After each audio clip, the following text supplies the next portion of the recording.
Hi, I'm Danger Dan Jers, the host and GM of the D&D Real Play podcast, D&D Dark. Join us on Wednesdays for an absurd, over-the-top comedy horror adventure, starring some of history's most infamous monsters. I'm Ben Magnet. I play Mary Frankenstein, our barbarian. I am Daniel Cruz. I am playing Imhotep the Mummy, our cleric. I'm Jordan, and I play Larry Talbot, a lycanthropic warlock. I am Grayson, playing Jet Griffin, the Invisible Man, the party's rogue. I am Aaron. I play the Phantom of the Opera, our bard. For more information, go to dndarkpodcast.com and listen to us anywhere you find podcasts. What's up, everybody? This is Davis Green over at Con Freaks and Geeks, and I would like to welcome you to a brand new episode of Pop Culture Gems. This is a series where we talk to amazing creators, artists, cosplayers, voice actors, and more. If you want to check out more of this series, give us a thumbs up and a subscribe to our YouTube channel, the CFG channel, or you can listen to each of these episodes on any podcast services like Apple or Google Podcasts. On any other podcast services. If you also want to check out any fantastic geeky content, go to all in one area, go to our main website, confreaksandgeeks.com, and it will always show you some awesome content. Today, my guest on this incredible episode is an awesome OG gamer. His passion of gaming has led him from making great YouTube content and creating his own gaming company and convention. I would like to introduce you to my friend John Lester, aka Gamester81. How are you doing, sir? What's up, man? I appreciate you having me on. It's good to be here. Thank you so much. Yes, I know. I'm so glad that we were able to finally connect. It's been so long. It has been a while, man. It's been too long. Yeah, that's great. Well, anyways, let's get down to it. Just tell us a little bit about yourself. Who is John Lester? Man, I'm old school. I started with when my YouTube channel start? 2008. Jeez. Started a YouTube channel called Gamester81. Of course, watch Angry Video Game Nerd and the classics. And my love is, of course, for the old school systems, right? So I grew up playing. My very first console was the ColecoVision. Then went to the NES and grew up in that 16-bit wars during Super Nintendo and Genesis era. So I have a affinity for just the old school games, of course.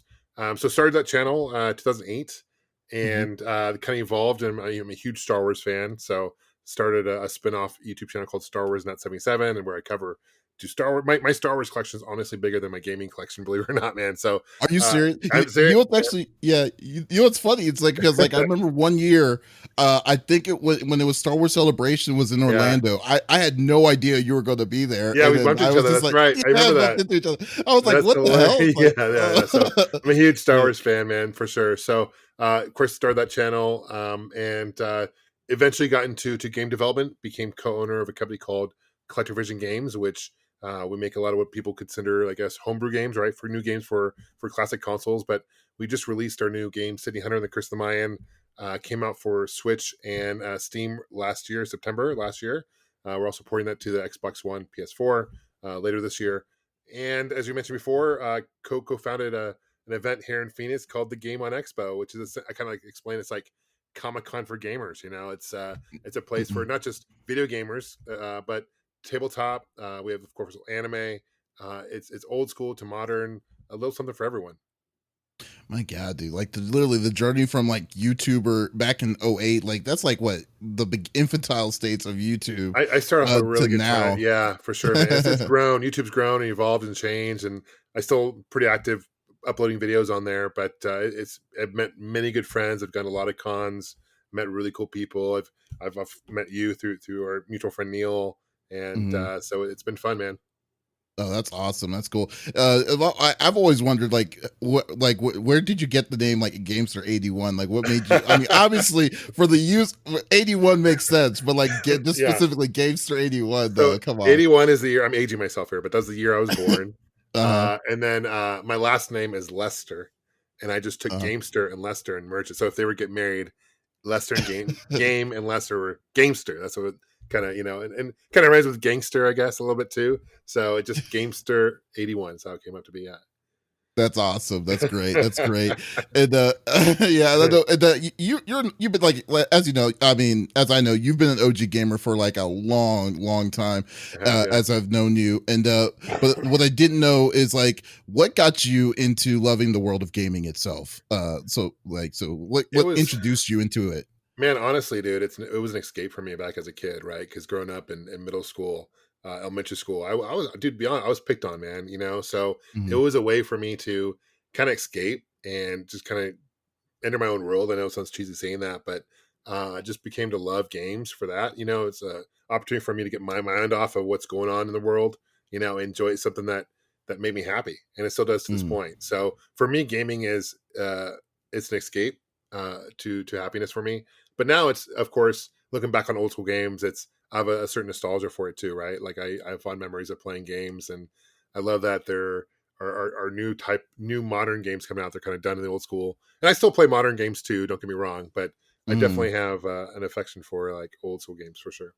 Well, I mean, they have that. Like, I mean, modern games are still like amazing now because now since we've caught up to like the graphics and how people can actually interpret how Right. gaming looks, as opposed to you remember, like, I mean, we were children of the '80s, so we definitely hmm understood like the hmm level of hardness, difficulty, hmm and like and stuff that gaming introduced. So Yeah. Yeah. uh that's the one thing that's really kind of missed out now is that kind of level, in my opinion, in gaming than what it was then, because we didn't Yeah. have the internet or difficult like Man. you remember Yeah. like Contra. Contra was Dude, one of no the doubt. hardest Yeah, games one and of the hardest stuff. games. Golden Ghost, one of the hardest games. Oh my Oh gosh, those god. was. But I remember like looking back at my middle school life. Like I grew up in outside of Seattle, Bellevue, and Mhm. going after school, middle school. I remember there was an arcade called Zones, and I remember just going to this after school and playing like Street Fighter 2, seeing that game for the first time, and like when Mhm. Mortal Kombat came out, and like those fighting games, like you would have a lineup of people playing this. I remember putting my quarter up on like I'm next, I got next, Oh yeah. I mean, you know how it goes. We're a child of the '80s, that's how it went, right? Child of the '80s and '90s. So, for sure. Oh man, that Mortal Kombat. Oh god, that Mortal Kombat 2 machine just gives me nightmares to this and day. and what's crazy is like now through Game on Expo, I've gotten to know those guys pretty well, like Daniel Pacina, and who Mhm. played Johnny Cage and Scorpion, and all the old OG like Mortal Kombat guys through Game on Expo. There's like, Mhm. gosh, a dozen of them I've got to know. So like it's weird as a if you would ask my 10-year-old self, like if I would be like legit friends with these people who are in this game, like it would have blown my mind, man. It's pretty crazy. So Oh god, that's cool. I mean, it's always yeah. cool when you get to that. Like, oh wow, it's like, oh, it's like I grew up with around you, and now I know you. You're That right. kind of Yeah, I thing. mean Daniel Pacini, he's the guy. If you're looking at a Mortal Kombat 1 cabinet, he's the guy on the side art. Like he's Johnny He was Cage. Raid. Oh, was he John? Oh, he was His Johnny Cage. brother was Oh, Raiden. His brother was Raiden. He was Johnny Cage. Man, he was like Johnny Cage, Sub-Zero, Scorpion, Smoke, and then he was a bunch of other characters. Man, he was definitely an OG for sure. man, So that's crazy. yeah. Do you have any like? Do you have a favorite genre of games that you like that you usually gravitate towards? Yeah, I love platformers, like classic platformers. Like looking like Mega Man series, love it. Castlevania series, love that too. Even Super Mm, Mario Brothers, right? I mean, love all those games. I like role playing games as well. mm, Man. There's really isn't a genre. I mean, even sports games, man. I go back in the day and mm. like I'll play Madden here and there and all that good stuff. But I remember like on the Dreamcast playing like the 2K games, like 2K1, NFL, and all that. So I love it all, man. To be honest, there isn't really a genre I don't like. To be honest. Oh, so you're just all around. You're just all Yeah, I around mean, if I gamer. guess if I were to pick one, I'd probably say platformer would be my my Mhm, my, my love. But man, I love like the old school RPGs too, man. Like old mhm. school Final Fantasies and things like that, man. Like the Japanese RPGs. It's Yeah. funny. It's like I was talking to last week. We were talking to Kaho Shibuya. She's like in Japan, Okay. and yeah, and she was saying like how like she like I like she. I was surprised how much of an old school like RPG fan she was, and she was Right. giving me like knowledge of stuff that I didn't even know. Like I had no Man, idea. And I was I like, know. man, like schooling me with this stuff, and I Dude, was yeah, just and like, man. there's just so much to be said about the Japanese RPGs, like the music, man. I mean, Mhm. like, oh, it brings me to tears Yeah, sometimes. It's so beautiful. It's so awesome, awesome that's music. true. Yeah, yeah, We got for sure. screwed though in the U.S. though. We got screwed in the earlier Yeah, this years. is true. This We is never true. got a lot of them. Oh Absolutely, boy. for sure. All right, and I know, and I know since you're like a old school gamer, I know I can ask you this question, but what is one of the hardest games that you have beaten, or that you that's not like really crazy for you, or that you've beaten? Oh man, that's a good question, dude, for sure. I'd say like I've beaten Ghosts and Goblins, and that's a freaking hard game to beat. But The original one, the like on original one Nintendo. for Oh Nintendo, yeah, man. yeah. Oh my god. I've also beat like Adventure Island for Nintendo, which is crazy Oh, hard too to yeah. beat. But man, that's been some time. Honestly, I don't even know if I could beat them now. I'm like, 'cause those are the times when like I would pause it and like, there was no save on Adventure Island. You just pause it and like come back and play it, and then you get frustrated because like it would freeze the system. Event days would go by, and anyway. Yeah. You So did that? what? Oh yeah, dude. I would pause games and like for days, and come back because there's no save features on those. There's no battery in the back then. It needs to games for like Adventure Island and shit. But yeah, man. Yeah, those are probably the two that come to my mind. There's been a handful. Yeah, I mean, there's definitely nothing more. I mean, more modern games. I've beaten Cuphead, and that's a really hard game. Yeah, but like compared to like, dude, like still can't compare it to like Contra, which was like one hit kill. Yeah, I mean, I've beaten Contra, but you with the cheat, right? With a 30 without cheat. the cheat. Yeah. Without the cheat, forget about it. I have not beaten Contra without the cheat. But yeah, I'll do the up, down, left, right cheat. Yeah, the dummy code. That definitely helps.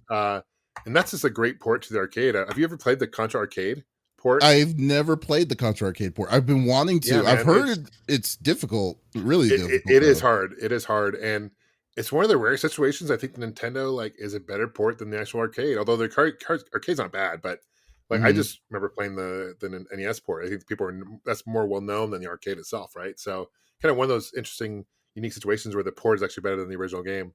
Wow! So during that time, the console version was better than the arcade version. Yeah, I think so. I mean, it's more popular. Certainly more popular. I mean, definitely. graphically, the arcade was better, obviously, but it's hard, man. You should definitely, if you have a chance to play it on MAME or whatever, you should check it out on arcade. Yeah. I definitely, yeah. One that I've always wanted to beat. I've never beaten Ghosts and Goblins. I still haven't even beaten Super Ghouls and Ghosts on the Super Nintendo. But like those things are annoying. But the one that I've always wanted to beat but just couldn't do was Simon's Curse, if I remember correctly. Ooh, Castlevania. Yeah. That was such a, I don't know, that game was just so crazy. I don't know if I've beaten that one. Yeah, those Castlevania games are insane too, man. Like Konami was just like, them and Capcom are both ruthless, and they're like, I mean, it's what I call retro hard, because it's funny. I had a comment about my game City Hunter the other day, and like the guy's like, your game's too hard, blah blah. I'm like, dude, you have no idea, because like, our game's not nearly compared, like it pales in comparison, like the old school, like what I call retro hard. Man, forget about it. Oh god. No, I definitely understand what you mean by retro hard, because like I like difficult games. Don't get me wrong, because usually even nowadays, like when I play a game, I like playing it on the hardest level already by default. Right. And my friends didn't believe me until I started streaming that way, and I was like, "Why are you going the hardest difficulty?" He's like, "Because it's too easy." But like, you want a hard game, but you want a hard game that's fair. So like when you die, you die in a fair way. Well, back at retro hard, you couldn't. Castlevania, every time in Castlevania I get hit, you jump back, and I would always be on like a platform and I get hit by a bat or whatever, and I would just always like fall into the lava or whatever. The void. I'm like, and I get why, as a programmer, I can understand why they program it that way, because it just, with hit detections, it's easier to push back opposed to keep getting hit and hit and hit, So I understand programming wise why they did that, but it's just like, it just increased the difficulty crazy, because sometimes you couldn't help but get hit in that game. Oh my god, dude! Like games like that and Ninja Gaiden were like ridiculously like that. Yeah, it was insane. You're totally right. Yeah. Oh my god. Yeah. All right. So like, so you have reviews, like you've reviewed on, I've checked some of your video and stuff on your YouTube channel. Just want to plug that Gamester81 on YouTube. Thank you. You reviewed some insanely rare like consoles, like the Sony Net Eurosi first off, do you have the Net? Is that your Net Eurosi? That is mine. Yeah. My collection. My God. I have over like 200 unique consoles in my collection. It's pretty insane. Jesus. You had no idea, because like when that Net Eurosi first came out and I saw that, like like it was in an article. I think it was like a GamePro article I saw. I was like, man, I wanted my mom, but it was like $750. Yeah. In like Yeah, 1996. I don't know how I don't know how to program for it because it's pretty much a program. I don't know how to do any of that. I mean, it did come with like really thick instruction books, which I have, of course, with it, but I couldn't tell you Right. how to program for it because it's basically like a dev unit. It's cool. So you never tried it? You never tried programming on it, or I've never tried, to be honest. Oh, So, okay. yeah. Well, okay, so you've done stuff like you've checked stuff like the Net Eurozy and also inexpensive and practical, like your recent video of the Odroid Go Advanced handheld. Right. Yep. Like I won't ask you which one was your favorite console, but I will ask like out of your collection that you have, do you have like a top 5 that you would say that you would say? As far as like top 5 ones that I play, or as far as like rarity, what are you top 5? What like 5, like what you would say, like what you're proud of even getting, like rarity, it's something that's your own personal pride. It doesn't. It could be like you could say Nintendo system if you wanted to. But. I have a Apple Bandai Pippin. I don't know if you know what that is. Oh, I know what that is. It came out mid '90s. It was kind of a marriage between Bandai and Apple at the time, and basically it was like a consoleized Mac, essentially what it was, right? So there's 2 versions. There's the At World and At Mark, and I get them mixed up. One is white and one's black or dark gray, and they didn't sell very well at all. It was a really terrible system. It was when Apple in the '90s, like it was before, when Steve Jobs left Apple. Like it was during that time when Apple was struggling, So it was kind of a rough patch for Apple. Didn't sell well at all. I mean, the controller is interesting because it has a rollerball in the middle of it, which is cool. Yeah, I do remember that. And so I have one of those. I have the black version, which is the more uncommon of the 2, which is cool. I have what else do I have? I'm trying to think. I have a Nintendo 64 disk drive, which was you have the 64 DD? Which the DD, and that's an attachment. For those who don't know, it was an attachment that if you have an N64. Take a look at the bottom of your N64. There's actually a flip, like a thing you can actually take off. Nintendo designed it to have like an extension, and this is what it was. It only came out in Japan, only mail order. It was kind of one of those things where you have to order online.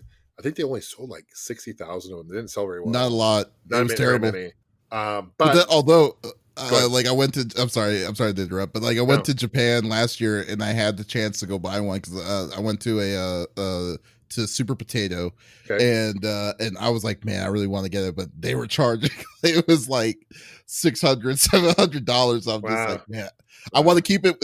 It was with box, and I was just like, there was no way I could keep. I could take that with me. Yeah, that's cool. I'm kicking myself though. I really should have gotten it. So that's a cool unit. There's some games I have about, I don't know, maybe half a dozen games. Only a few games came out, right? Maybe 6 of them. There was a successor to Mario Paint called Mario Art, which not many people knew about. And there's like 5 or 6 games that came out with that, right? So I have like 4 of the 5. But essentially, it was like Mario Paint on steroids. You can like do some really cool things. It's in the menu's all in Japanese and stuff, so it's kind of hard for me to get around. But I have that game. I have there's a SimCity game for it, which is really cool. And there's like that character, I forget, remember SimCity for Super Nintendo, the guy with the green hair, Doctor, what's his name? He's also on Smash Brothers. But anyway, he's actually in this game. What's really cool about this, it's like SimCity 2000, but what's really cool is you can actually go street level and like first person kind of go through the city and like talk to people, which is really cool. That's cool. And there's also a really cool game, F-Zero had a game for the disk drive, which I own. And what's cool about that is you can actually create your own tracks, which is awesome. Oh, what? So you can create your own tracks and customize everything. And so if you played F-Zero for the N64, essentially is that, but you can customize, which is awesome. And you can upload it online at the time and play other people's courses, which is for mid-90s was pretty advanced. It was pretty cool. Pretty crazy. I have a handheld. Go ahead. You have the keyboard? For the 64 keyboard? The 64? No, I don't have one of those. No. Okay. I have a little handheld called, I don't know if you've heard of it, it's called the Gizmondo. Sounds familiar. Came out in early 2000s. Fairly decent in the UK. Didn't do very well in here in the States. It's a handheld, and it's pretty advanced for its time. It had augmented reality before that was even a thing, like way before that was even out. Like they had like games where you can do augmented reality. We can do it on our phones now, but or whatever. But it was like way advanced for its time, and the games look like SD cards. And the guy was either Swedish or Norwegian. But anyway, he was a part of the mafia, and he was like got in trouble. Yeah, it was like a huge deal, and like they like abruptly stopped sales and didn't sell very well at all. So I have one of those. Oh my gosh. There's a system called the Bally Home Library Computer, which is old school. It came out in the 70s, kind of after Atari 2600, kind of late 70s. It was Bally's version of the Atari 2600. It was the answer of like the Intellivision and everything. That's the kind of who they were battling with. But the version I have is a version that was only sold in New York during like the first wave, like the first like the test unit demo units that would go out and ship out. That's what I have because it changed. It changed. Bally Astrocade is what it's mainly known for. I don't know if you've heard of the Astrocade, but it's. I don't know if you remember the movie Vacation with Chevy Chase. Yes. Like, have you seen it? Of course. There's a scene in that movie where they're actually like mapping out their trek to Wally World, and in that scene is an Astrocade, if console. Wow. So it's kind of interesting. But yeah, the version I have is called the Home Library Computer, which is like the predecessor to the Astrocade, which is rare. And when I got it at the time, I had no idea it was so rare, but that seems to be pretty rare. There's a lot of. That was happening during the time when like the time when gaming was kind of at the verge of collapsing, right? Like it came out. Yeah, so the crash was 83. The crash was 83, right? And so this came out in like 78, 79. 83 was like they were just releasing a ton of shovelware. They were oversaturating. Oversaturating. I mean, there was like the 2600, the obviously Intellivision, the ColecoVision, the Vectrix, which was a great system, kind of came out during that time. And there's so many it just flooded, and there was a crash, right, as you're aware. So this came out this sold decently, but it didn't. Atari just owned most of the market share back then, right? So it was hard to compete. But man, my favorite like old school console is like probably the ColecoVision. That's the one I grew up playing. There's a lot of great arcade ports for it. I have an Atom computer, which is it was a computerized version of the Coleco that came out called the Atom, and it came out by Coleco. And the reason they called it the Atom is because their biggest competition at the time was the Apple II, right, computer, and Atom ate the Apple. If you go, that's kind of why they called it Atom computer, which is kind of funny. That's cool. But it's a pretty cool. It was a huge design flaw because in order to power down the system, you had to do it through the printer, which is weird because it had like an external one of those dot matrix printer, like printers, old school. Yeah, and you had to power it down to the printer. So if you today, for those who are listening who want to get an Atom computer, make sure you have the printer to go along with it because it's like. And if you take out the game while you're playing, it used cassette tapes and cartridges. But if you were to take out the game while you're playing it, it would crash. It would just brick the whole computer. It'd crash it. Yeah, it was insane. Total design flaw. Yeah, it was terrible. And it was basically the reason why Coleco went bankrupt because they would just spend so much money shipping these things and making these. I can only imagine how much it would have been, especially during that time, especially if it's a personal computer in the 80s. That must have been like I think it retailed for like $900, maybe $1,000 in 83, which if you include inflation, I don't know what that is today, but that's probably like $3,000-$4,000. I don't know what it is, like several $1,000s, I imagine, right? Yeah, it would definitely be.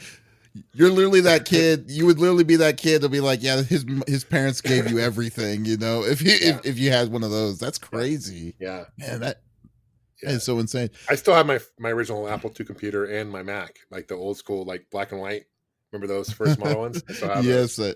Yeah. My mom Trail has. Yeah. Oh God.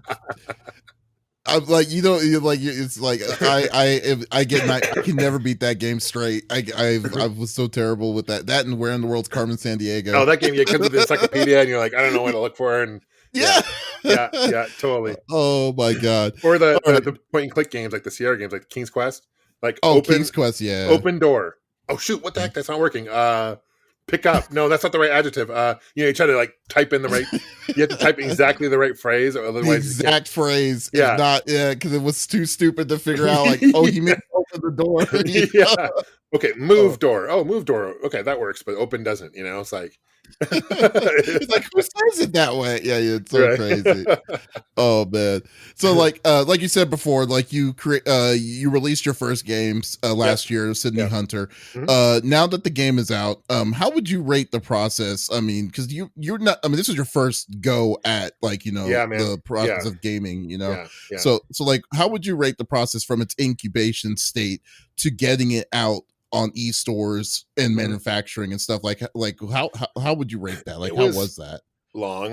It was probably the first thing that comes to mind. We got it took over a year for Nintendo to get back to us on approval.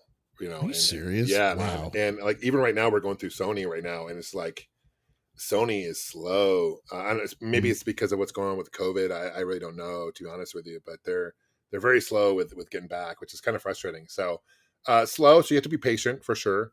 Mhm. Look. I mean, we've been around as a company, Collective Vision Games, since 08, 09. So we've been around for a while.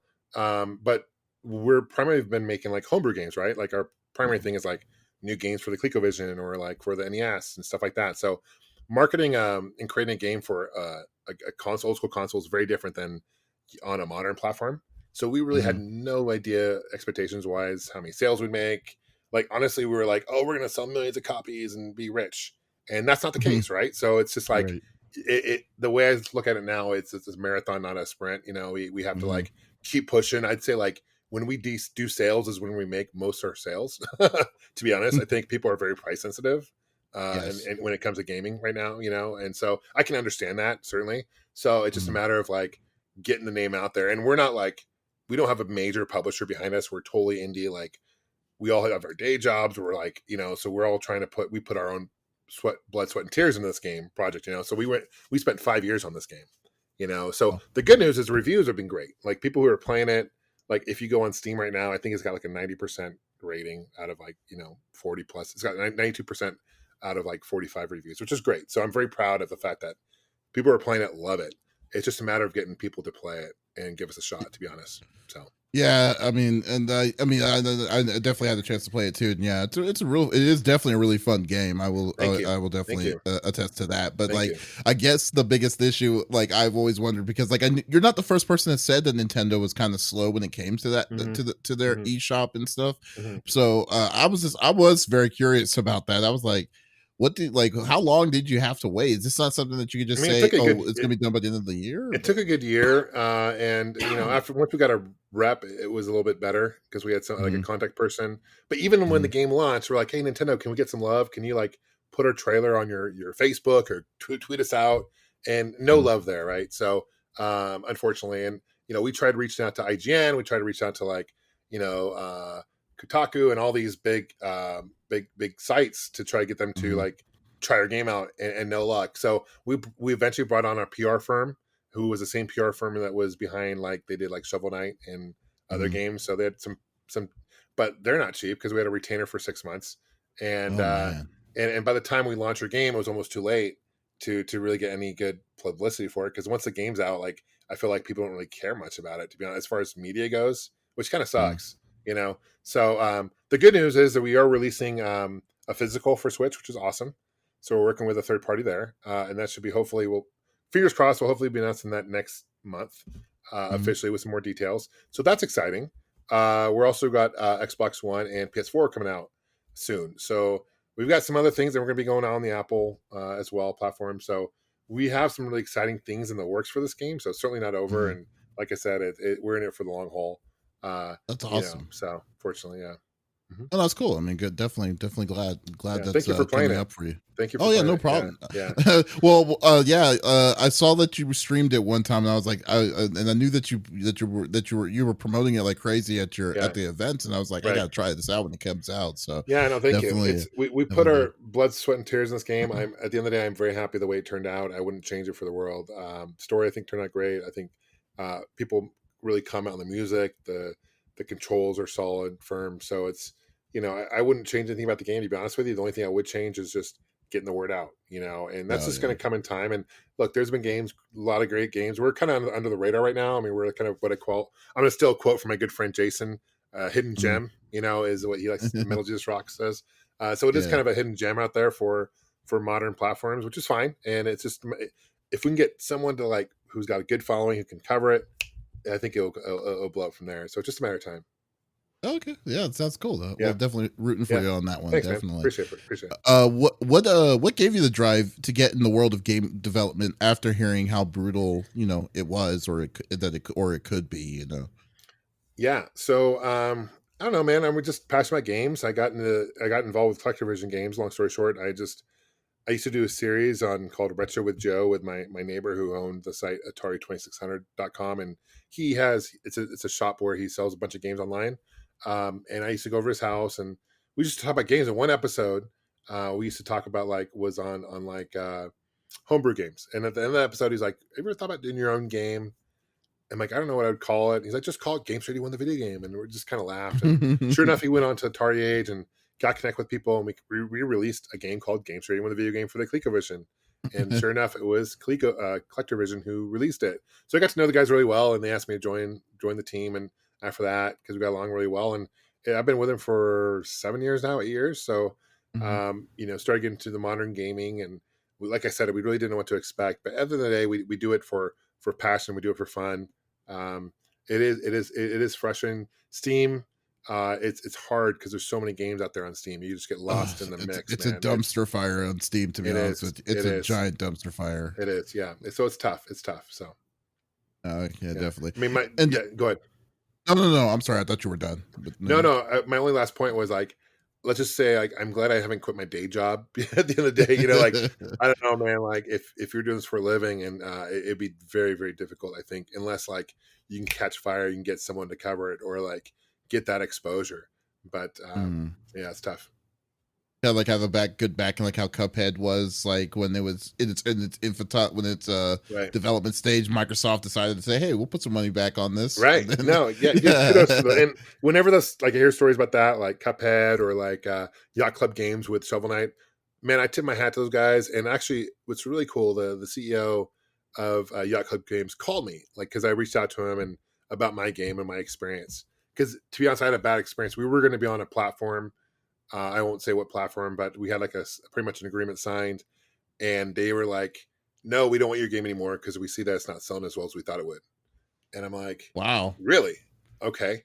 And so I reached out to Yacht Club because I know they were on this platform, and dude, the guy called me out. We talked for over an hour, and he was like, "Yeah, don't sweat it. You get punched in the face sometimes, but you just gotta make yourself stronger for it, and move on." So yeah, that's awesome. It was cool. It's great. I mean, a lot of cool people out there in the community for sure. Yeah, Yacht Club is. If I had to say any of the most humblest people, is definitely the people from Yacht Club games. Absolutely, man. Absolutely. Every time I've talked to them, they've been so straight, so nice, so optimistic, so positive. Especially for I will making that support any game that based on. I mean, I loved them before. I played Shovel Knight and I buy all those games anyway. But based on my personal experience working with talking to them, and like you said, they're so humble, and that's I hope to be that someday for another developer where someone can reach out to me and say, "Hey, John, you were successful with this game. What did you do?" And I hope to pass it forward, so to speak. Maybe I'll be in that opportunity someday. So we'll see. Oh, that's cool. That's cool. Yeah. And could you give some of the trials and tribulations that you encountered when making your first game? I guess you already did say that, so I guess we shouldn't really go into it. So never mind. Let's skip that one. Yeah, I mean, you really did. I mean, you were saying all the stuff you had to deal with. I mean, it's oh man. But honestly, Davis, at the end of the day, when we see people playing our game or streaming our game and liking it, that makes it worth it for us. I think if we were to release a game and people are trashing and even so, we get thumbs down every once in a while on Steam. I think we have 3 out of 40 something. But when someone leaves a thumbs down, it stings a little bit. But I appreciate people taking the time to play our game. I appreciate people taking the time to share their thoughts. So can't take it personal. But it is our baby. It is our baby for sure. I mean, yeah, it's I always kind of preach this. I always have a soapbox on when we do our podcast. Shameless plug, the CFG Gamecast. I've always said big things is gaming is very subjective. I mean, and I know that, I can't really compare what you've experienced since you've made the game, you've released it out in the public and stuff. But from the most part, every time when you see a review, it's you can have 100,000 up to thumbs up, but the ones that sting you is the thumbs down, the 100 thumbs down reviews, because it's this person's very critical of it, But even games like Cuphead, which I love, and Shovel Knight, they have thumbs down. So at the end of the day, you can't please everyone. And like you said, it's objective. And like I said the other day, I appreciate them taking time to play. As long as they're honest in their opinion, like just not do like this game is shit, whatever, without leaving, as long as they get like when they put in like 10 minutes in the game and they leave a thumbs down, that's when it gets frustrating. But if they like legit put like time into the game and they play it and they're thumb down it, hey, at least I tip my hat to you because I respect you because you played it, you give it a shot, and I appreciate your opinion. It's kind of like what's it called like if The Last of Us 2 was not backed by like it wasn't a AAA title, and then what happened for that when that game came out initially, day one there was already 15,000 downvotes on Metacritic. On that because people just was going by hearsay. I mean, I bet you $1 million most of these people didn't play that game during the time. It was 24 hours removed. So like, I mean, and like before a smaller developer, like a smaller indie, if there's going to be something like that in that situation, I hate to see that kind of stuff. It's like this is a person's like, livelihood. And you're going to be throwing that kind of thing out, like that kind of hatred out, negativity, without even really giving it a chance. And that I do kind of take that a little personal when I see that kind of stuff. No, absolutely, that's right, for sure. So, and just make your own game if they're going to be, jerky about it. Go make your own game and have fun doing that and see what it's like. Yeah, it's easy. So I mean, come on, they can do it. Yeah. Okay. Sure. Okay, and what inspirations did you pull from when making Sydney Hunter? Like, good question, man. So a lot of games like we already kind of mentioned, man. I mean, you've played it, so you can probably recognize some of them. Castlevania for sure, with a whip, and those kind of elements where you break certain things and items, gems will pop out, things like that. There are also a lot of like modern games like Shovel Knight, to be honest with you. Some elements from that. Mega Man. I kind of felt a little bit of Pitfall in it too, a little bit. The game is initially very influenced by, in fact, this project started called City Hunter Mayan's Revenge for the NES, and it was going to be a Montezuma's Revenge type clone. I don't know if you've ever played Montezuma's Revenge. Yes, I have. So that's kind of how the project started, and it kind of evolved into we just kept adding ideas and it got too big for the NES, and so we just decided, okay, we're going to make it for Unity and create for modern platforms, and it's kind of evolved into what it is. So we kept the Maya theme behind it still. So for a lot of Mega Man, in fact, I would call it Maya Man. It's kind of like, because it's got the Maya Mega Man. The bosses battles you'll probably recognize are very Mega Man feel to them. Many of them are kind of Mega Man boss battle feel. You enter the gate and it kind of, goes up. Very like Mario Brothers 2. There's some parts of like, there's an alternate ending. There's two endings in the game. There's a happy ending and there's like a sad ending depending on how you play it. A lot of people, according to the stats on Steam, less than 2% of people have unlocked the sad ending, which is interesting because of 2%, 2%, like 1.7%. Yeah, it's pretty low. Oh my gosh! So it's pretty hard to get to. It's not hard to get to. It's just tricky to get to as far as you have to know what to do. So there's an ending that's kind of very similar to like Mario 2 ending kind of ish in that regard. So there's also enemies that are very drawn, inspired by Mega Man or from Mario Brothers 2, like that the enemy that kind of traces the borders of the platforms, like that's in this game. There is a lot of influence from Zelda 2, like more obscure Zelda. Like there's a waterfall scene where he drops and behind a waterfall, which is taken directly from more Zelda 2, which is interesting. So there's been a lot of Easter eggs we've put in the game. There's a point, when you're getting gems, there's a little tiny number that will pop up how many points you get for each gem. And so there's a point in the game where there's like 7 gems in a row, and you'll see it and it says 8675301. Like, like little subtle things like that. Like people may get it. Being an 80s kid, you might recognize the reference of that song, Jenny. Yeah. Jenny, 857. So that's kind of funny. So we've added some subtle things like that too, for sure. So a lot of influences. So awesome. Yeah. We've kind of, I'd say it's our love letter to the retro gaming community and like games we played growing up, but it's got a lot of things that are unique to it too, that are its own. So we didn't want to make it like a copycat. We want to make it a unique game. Fair enough. Yeah, that's awesome. That's great. I love it. And not only did you make the first your first video game, but as you said you've made a gaming company with that's rising pretty much. I mean, it's evolving from what it was initially. Like, so could you describe more what Collector Vision is itself? Like, what is it? Yeah. So there's 3 of us that own it, and myself and the my two partners are in Montreal, Canada. And we just all have just a passion for video gaming. So we've made games for I mean, anything from the Atari 2600 literally to modern platforms. Some of the more obscure platforms we've covered was the Texas Instruments computer, like back in the 80s. Like we made a floppy for that, believe it or not. So we cover all, you know, and when we're talking about ColecoVision games, it's a very niche market, right? Very small, very passionate fans though. So when we make a new ColecoVision game, we're talking like maybe a couple hundred copies, like pretty limited, right? In production. So, you know, we're very attention to detail. We're very, you know, we want to make sure that the products that we do release are quality. So we're not one of those games that will push out. We don't push out games left and right like that. We don't want to rush the games. Like there's some projects we work on for 5 years still, and it's kind of, you know, it's frustrating in that regard because I want to get them out like today or yesterday. But today, like if you make a game on a cart, you can't update it. You know, you can't fix it. So we got to make sure that it's quality, and we're a very small team. So we have people we work with all over the world. Like we have people in from Mexico City to France to South America, Brazil to Australia. I mean, all over the world, and it makes things nice through Skype and whatnot to communicate with them.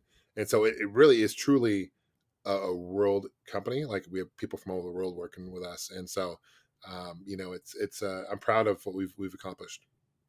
Man, it's like technology is a great thing, really. Yeah, I mean, no doubt, man. Yeah, it's pretty cool. It's pretty cool. And so not necessarily having to have a physical spot, but like you can work with everyone that you can and to work on different kind of aspects. Right. But what I loved about like ColecoVision itself on the brand, I was looking into it. I'm like, it's definitely a love letter to classic, to the classic classic stuff. Because I even remember like there was a Sydney Hunter. You released Sydney Hunter on the Sega Master System. Yeah, like you had the console, the cartridge, everything.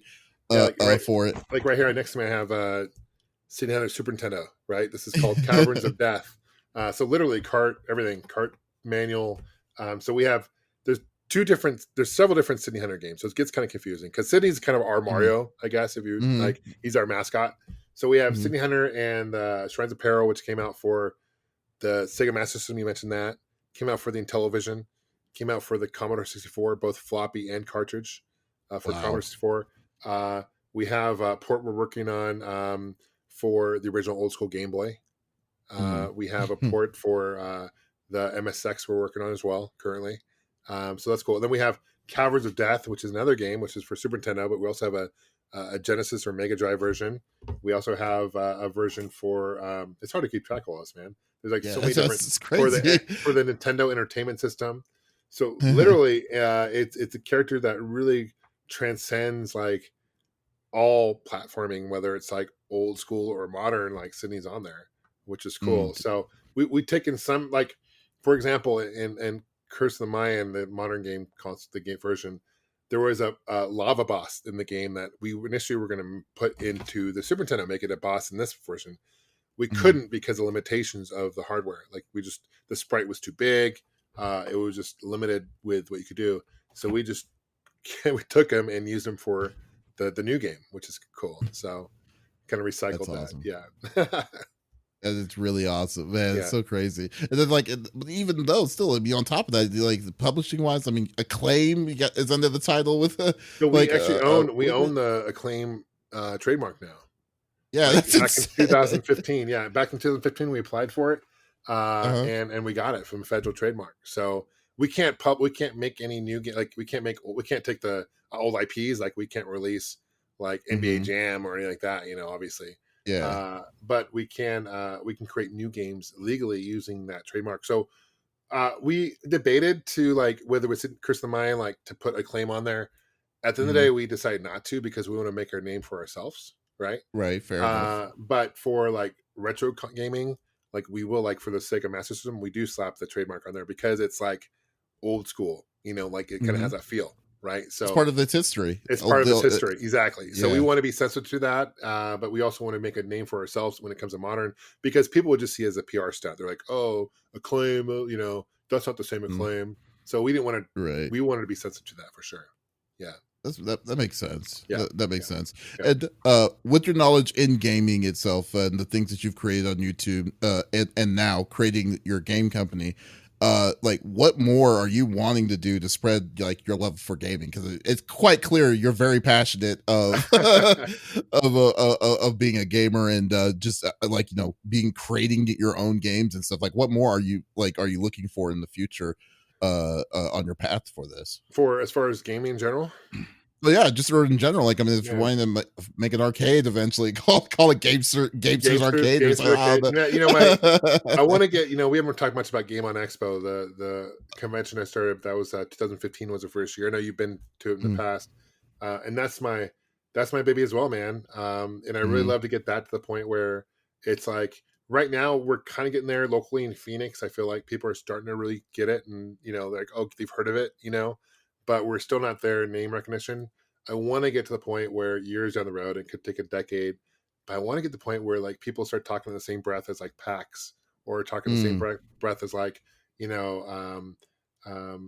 E3, even though E3, I guess we'll see what happens with Slowly, E3. yeah. But like, what I'm saying? Like, I want to get to the point where people start hearing about it and like just be more of a national draw, Yeah. and so then I can, through that platform, I can get really cool celebrities out there. I can promote my games. I can promote other indie games, being a platform for other indie developers to showcase their games, etc. So that's kind of my goal. Obviously, with this year with COVID, it's taken a wrench in a whole bunch of things with obviously big events, right? I mean, it's been tough, right? But we kind of adapted Game On this year, and we called it the Game On Mega Drive-In. So we're making a drive-in event out of it. So it's going to be at Westworld of Scottsdale on August 7th and 8th, and we're excited about it. It's funny that you're mentioning about that because that was actually my next question. But Okay, cool. I know, like you were saying, you were the co-owner, like I know you're the co-owner of Game-On Expo. And don't get me wrong, it's not a conflict of interest in any way. But I know because we go every year to supporting with Extra Life and stuff, and y'all definitely accommodated for it very us, and we're definitely grateful for that. But I'm sure like a lot of people were like sad to see it being canceled this year due to the current pandemic and everything. But shortly after, and then shortly after, I think like literally a week after y'all's announcement, you did announce that a week or two, y'all announced that y'all are doing a thing called the Mega Drive-In. I just kind of wanted to get more emphasis, like more explanation on what is that or what to expect for this new kind of event. Cause I've was wondering how this was going to work. Well, yeah, no, it was painful to I like to say postpone until next year because it's not I mean, the event's going to continue, Game On Expo itself. So I don't like the word term canceled, but it is postponed. It's not happening this year, the event itself, right? And so that was hard. But at the end of the day, I think it was the right choice. I mean, obviously, want to keep people safe. So we kind of, I started talking to the Show Boss AV, which is a team that we've worked with for several years with the AV and the big screen. You've seen our digital screens we've had at the show; they're pretty top notch, and they've been doing drive-in events up in Westworld and stuff for a while now. Pop-up drive-ins, those are popping up everywhere. I don't know how it is in Dallas or if you're seeing those locally where you're at, but they have you seen any? I'm just curious. What? I mean, I've been mostly at home most of the time, but for the most part, from what I've seen, no, I haven't. Okay, so in Phoenix, we have like 4 or 5 different pop-up drive-in events. So they're I've seen pop-up concerts, like Garth Brooks just played at a pop-up concert recently in drive-in.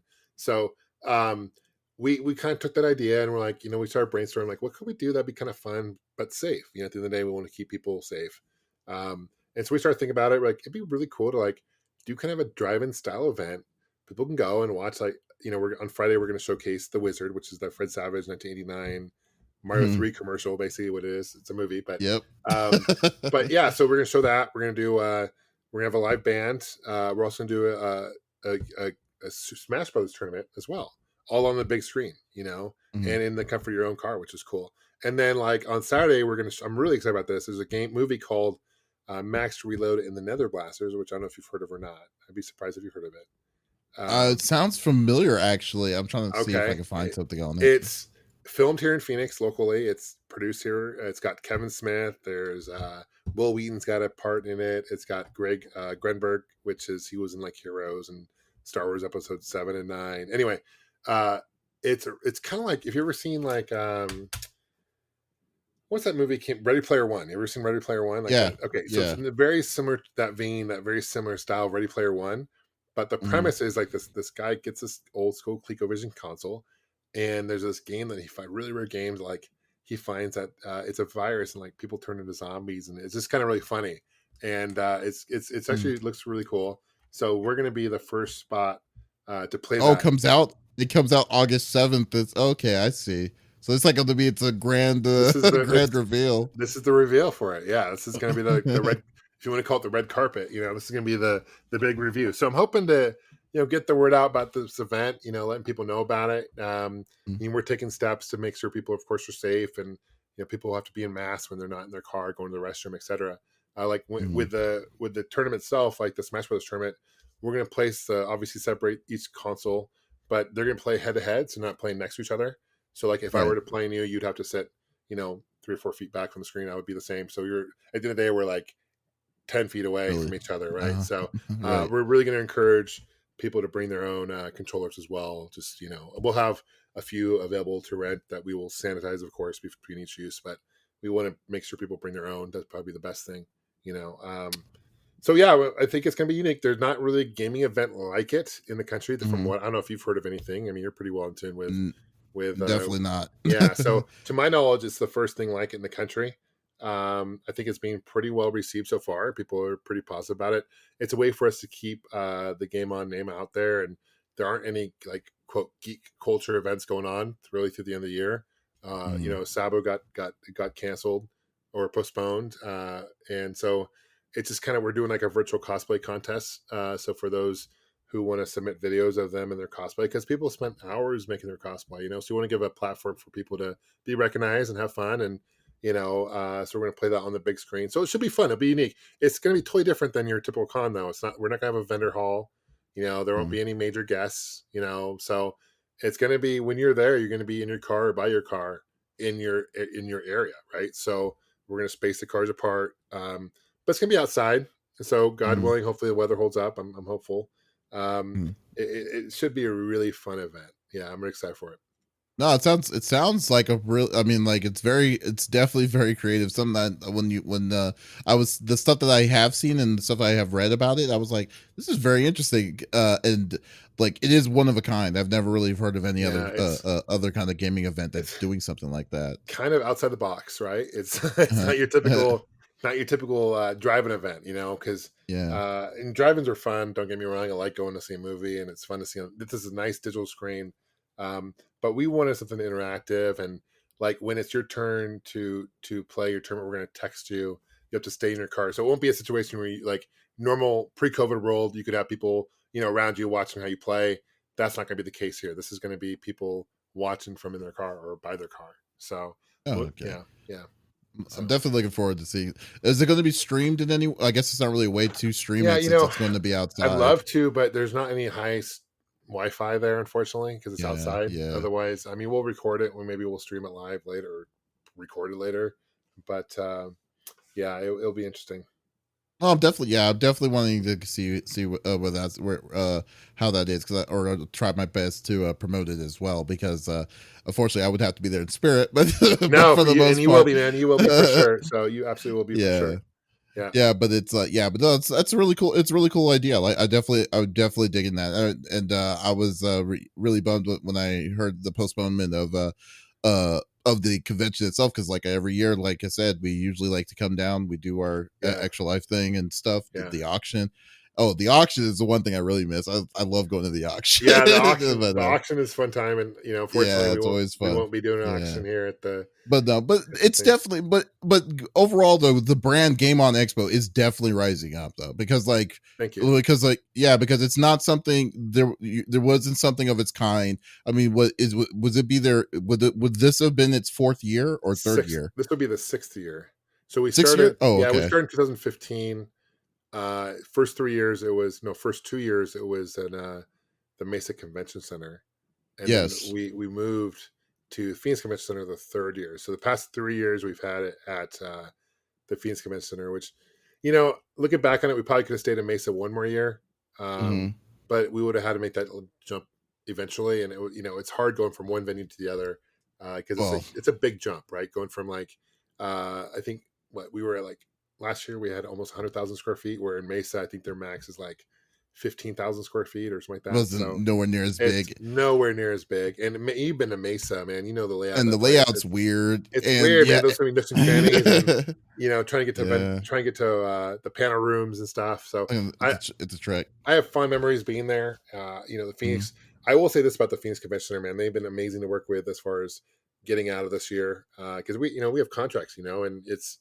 I was really nervous about that initially, and especially with the hotel room blocks, and Mhm. a lot of people don't realize behind the scenes that if I could snap a finger and say this show is not going to happen, that's one thing. But I have to make sure I talk to everyone I partner with, the vendors, because it affects not only obviously us, it affects the vendors, it affects the security, it affects the food, it affects the hotels. I mean, everyone's being affected by this. So Right. when I heard that like San Diego Comic Con got canceled, I mean that's like literally millions of dollars in that community that is not going to happen this year. And I don't get me wrong, I understand why it got canceled or postponed, Mhm. but it's hard on the economic side of things for sure. So I can't Definitely. imagine the logistics of that because I know how much it costs to put on my show. I can't Mhm. imagine how much it costs to put on like a San Diego Comic Con. Like that's got to. We're talking like millions of dollars. What's scary to me is like, because I mean I'm probably not to the level that you dealt with, but I know I've done I kind of gotten a little bit on the back end on the setting up a convention. But like the idea, because you already know, like, I mean, they it's not like they ask for the money eventually. They ask for that stuff up front, and then plus to that, on top of that stuff and other things, it's just like you have headaches, and you have like maybe headache after headache of something else that you have to worry about. There's something else that you have to worry about, retainers and stuff like that. It's just ridiculous. So I mean, in the like San Diego Comic Con easily has to be over like a good ridiculous amount of money, or like New York or all that stuff. So for sure. And their sponsors, I mean, like all their sponsors will be like, yeah, we're canceling it or we're postponing it this year. It's like, oh, okay. Like, so probably I'm just imagining there's like a lady inside an office room just like for a month just saying like getting stuff done, but it's such a nightmare. I mean, we had 80 vendors signed up to the point when we canceled, and I reached out to every single one of them personally, and I explained the situation, and they understood, and I offered them. I said, look, I will give you your money back if you want your money back. I would prefer for you to carry it over to next year because it's just it would just be easier on us. However, either way, if you want your money back, and I think we had all but like maybe like 10 that said they'll carry over to next year, which is amazing. So got a pretty good rate. Yeah. So it's people are very understanding. I think as long as you're like real to people and like you tell them like what's going on, like I'm not trying to like jip anyone and we're all in this together, like we're not so I'm excited about Game-On. I'm excited. I think next year there's gonna be a lot of pent up demand for cons. When this clears up and they're already talking about vaccines hopefully, and they're saying maybe spring of next year. I'm really hoping that there'll be a lot of pent up demand. I think people will be looking to burning some money through their pockets and going to cons, and I mean even now I'm like itching for the moment to go out and like interact with people, like there's part of me that misses that, that daily interaction. And so I'm not doing that now. Obviously, I'm kind of like you. I'm hunkering down at home, but part of me is like itching to go out and like give someone a hug, because I think we all like crave that. I think human nature, we all crave that. Like, hey, give a high five or whatever. That's who I am in person. I'm like, that's how I'm programmed. Like, I'm a people's person. So right, right, definitely. No, I totally understand that. That's crazy.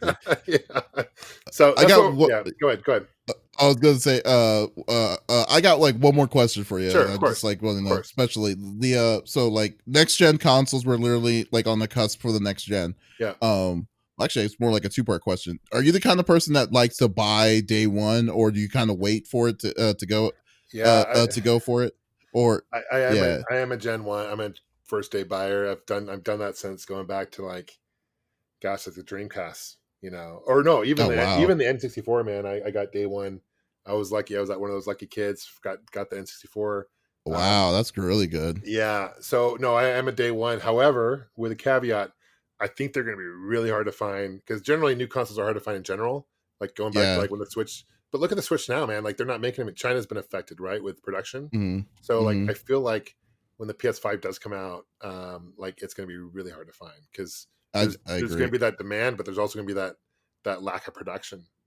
So it's They already even announced that they were going to be releasing less units for the first gen as they did for the PS4. So like, and the PS4 was not super like ridiculously large, but it's still for them to already say that up front. And since it's going to be two different models, a digital and a disc and a discless version, it's going to be I don't know what the ratio is going to be. I feel like it looks like they're kind of pushing more for a discless.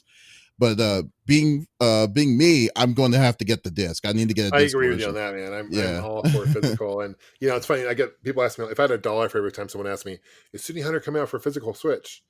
I'd be a rich man, because I feel like there's a lot of people who want it and I'm on the same boat, man. I'm old school. So we are releasing a physical, but I much rather have, because like I'm trying to think, like, we see pickup videos and like on YouTube now where people are like, this is my game room. Like behind you have all these games behind you, right? Like, what's the next generation going to do? Like, hey, this is my game collection. Here, let me show you my hard drive. Like, like what are they going to, how are they going to handle that? Like, it's all going to be like, it's all going to be on your hard drive. Like, okay, what's the fun in that? Because like, dude, I can see in your background, you have like some really cool collector's edition sets and stuff, like box sets. Yeah. You got it really coolly displayed. You got some really cool, and that's unfortunately with digital. Obviously it's from developer side of things, it's cheaper to produce, and like it doesn't cost anything to release it digitally, right? Whereas physically we have to pay for the production, the shipping, so I can kind of see both sides, but I'm with you, man. I've gotten an argument after argument. You know what? Like, it's funny to me because, like, personally, I wouldn't mind digital. I really wouldn't mind getting a digital copy. But my biggest issue is that digital, in the long run, is more expensive than a physical copy because theoretically, since you can sell the game cheaper than what you bought it for, and then like the same game can still always be the full price on digital, and it takes longer for it. Right. So like, that was gonna be my second question. If you did get it, which were you going to get? A physical? Would you get the disc or the discless version? Yeah, you know the answer, bro. It's gotta get the physical, gotta get the disc. God, that's a good. But to be honest, like the millennials, they probably don't care. I'm sure. I'm kind of speaking in general terms, but they're like, whatever, like. But for me, someone who grew up, I think for us who grew up in the 80s and 90s, who grew up physical with cartridges, and that's why I love the Switch, man. Is I love the Switch because there's like a cartridge, I definitely, yeah. So that's just for me for sure. I hope to get one, but we'll see how hard they'll be to. And I probably won't, because I can imagine secondhand how much they're going to sell for. I don't want to go on eBay. I'd never. Oh, it's like when I got like there was only the PS4. It took me 2 years. I didn't buy the PS4 immediately. I waited 2 years for it before I decided to get it. I think it was for Batman actually. I remember my very first time when I decided to get my Gen 1 was my PS2 console, because I had a summer job and I was like, I'm going to buy it out of my own money, and then apparently the GameStop that I reserved it at closed down, but they didn't tell me that they closed down. So I had to like hunt it down, found where it was at, and they found out. I found out that that was the day when we were going to be doing a marching band, or because I was in band too. Okay. A marching band competition. So I just told my marching band dude, I lied to him. I was like, "Yeah, I'm sick. I can't go." What'd you play? Oh God, I played the tuba, dude. Like, you're a tuba guy, dude. I played trombone, man. I was in marching band I went to ASU, Arizona State, and I was in marching band through college. So, oh really? Trombone, man. I hated marching band. I hated carrying that sousaphone. Just like riding around it all the time. I was like, no. I was like, so like I was already like, you know what? I already had my one foot at the door already, and I was just I need to go. Built for it though. I mean, you got to be a big guy to play those sousaphones, man. Those are heavy instruments, man. So it's good times, man. Yeah, not comfortable. Speaking of GameStop, I kind of feel like they're going to be the next Blockbuster, man. To be honest with you, down the road, like I just can't see them surviving. I just never really liked the idea. Well, I mean, their practices in general are way too aggressive to a point where it's like I don't. They're kind of just rubbing. They're just making it easier and faster for them to go under faster. Like I think like, because like even now, like even for my physical copies, I don't get them on Amazon. I get them at Best Buy. Right. Because it's like it's perfectly fine. But like no, GameStop has kind of gone. when they going started on. asking for if you want like to buy a Cricket wireless phone opposed to a video game, you knew there was something up. Like It's like, oh, something's wrong. yeah. Like, do I want to buy a tablet? I didn't come here for a tablet. I didn't come here for a phone. I came here to look for games. Now most of them are turning into like a mini Toys R Us. Now they're selling like figures and collecting items, and so it's sickening actually. Yeah. When I go into it, it's really sickening. It's just I wasn't a big fan of GameStop. They don't have my money because they just treated me bad for like but we'll see. If they were smart, I think I would recommend GameStop to do. And I know they sell retro games online, whatever, but I would recommend carrying like retro games in the store and like holding like game tournaments and like when things get back to normal, do like retro tournaments and like do tournaments in general, like have it more of an interactive reasoning celebration towards gaming. Exactly. Yeah, I definitely agree. Yeah. I definitely agree with it. But like it just seems like the higher ups did not want that. They're just trying their best to find other weird ride reasons. the ship. Like, yeah, for sure. I think I think the thing what killed me was when they bought new games and they opened them up so they can be used and then they mark them up, and then mark them up. I was like, man, I don't like this company. Or you trade in your 2DS game or whatever, and then they they throw the box away. It's like, oh, the box. Oh yeah, especially like that. Yeah. Like, why? Oh god. Anyways, but John, thanks for stopping by. I really appreciate you doing this interview with me. Would you like to plug anything before we let you go? Yeah, I mean, just Gamester81 on YouTube. You can just Google search it. You'll find me on YouTube. I have Twitter, Instagram, all those social media, Facebook. Star Wars Not 77. We talked briefly about that.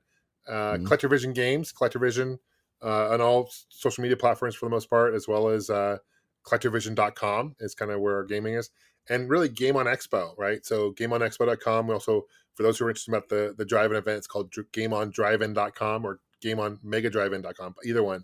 But that's going to be coming up August 7th. It's in a couple weeks, man. So really it's like 3 weeks. Always appreciate your support. Your team's done an amazing job support for Game-On Expo and all that. And it's great to catch up, man. It's been too long. Yeah, no doubts, man. Thank you for definitely doing this. It's really cool. It's really cool, definitely. And guys, this is Davis over at Confreaks and Geeks, and another episode of Pop Culture Pop Culture Gems. Man, I can't even get the name right. But you can always check us out. We'll always do a new episode of this here. You could just follow us on either YouTube, social media, Confreaks and Geeks, or the main one. If you want to see each episode, go to any podcast service, Pop Culture Gems, and definitely give us a follow, like, comment, whatever, to not miss an episode. So this is Davis signing off. Y'all take it easy. Peace. Yep.